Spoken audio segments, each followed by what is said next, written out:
ತುಂಬ ದಿನ ಆಗಿತ್ತು ಜಿಮ್ಗೆ ಹೋಗಲಿಕ್ಕೆ ಟೈಮೇ ಇರಲಿಲ್ಲ. ಇವಾಗ ಆ ಟೈಮ್ ಬಂದಿದೆ. 2 ಮಂತ್ ಆಯಿತು. ಈಗ ಹೊಸ ಕಮ್ಬ್ಯಾಕ್ ಮಾಡಬೇಕು. ಸೊ ನಾಳೆಯಿಂದ ಎಕ್ಸಾಮ್ ಇದೆ. ಇವಾಗ ನಾನು ಜಿಮ್ಗೆ ಹೋಗ್ತಾಯಿದ್ದೀನಿ. ಬೈಕ್ ತಗೊಂಡು ಸೀದಾ ಜಿಮ್ಗೆ ಹೋದೆ.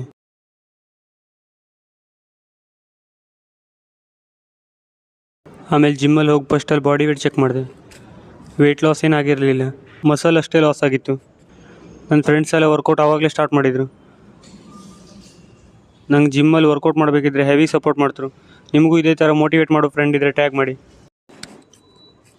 ಆಮೇಲೆ ನಾನು ವರ್ಕೌಟ್ ಸ್ಟಾರ್ಟ್ ಮಾಡಿದೆ. ಇವತ್ತು ಮಿಕ್ಸ್ ವರ್ಕೌಟ್ ಮಾಡಿದೆ. ಒಂದೇ ಸಲ ಮಸಲ್ ಸ್ಟ್ರೈನ್ ಮಾಡಿದ್ರೆ ಹೆವಿ ಪೇನ್ ಬರ್ತದೆ. ಬಾಡಿ ಸೆಟ್ ಆಗಲಿಕ್ಕೆ ಟೈಮ್ ತಗೊಳ್ತದೆ. ಇವತ್ತು ಶೋಲ್ಡ್ರ್ ಮತ್ತು ಬ್ಯಾಕ್ ವರ್ಕೌಟ್ ಮಾಡಿದೆ.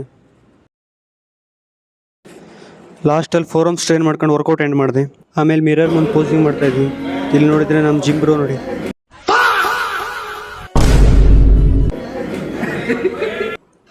ಲಾಸ್ಟಲ್ಲಿ ಮಿರರ್ ಮುಂದೆ ಪೋಸಿಂಗ್ ಮಾಡಿದೆ. ಬಾಡಿ ಮಾತ್ರ ಹೆವಿ ಪಂಪ್ ಆಗಿತ್ತು. ಇವತ್ತಿಗಿಷ್ಟೇ. ಮತ್ತೆ ಸಿಗುವ ನೆಕ್ಸ್ಟ್ ವಿಡಿಯೋದಲ್ಲಿ. ಟಾಟಾ, ಬಾಯ್ ಬಾಯ್.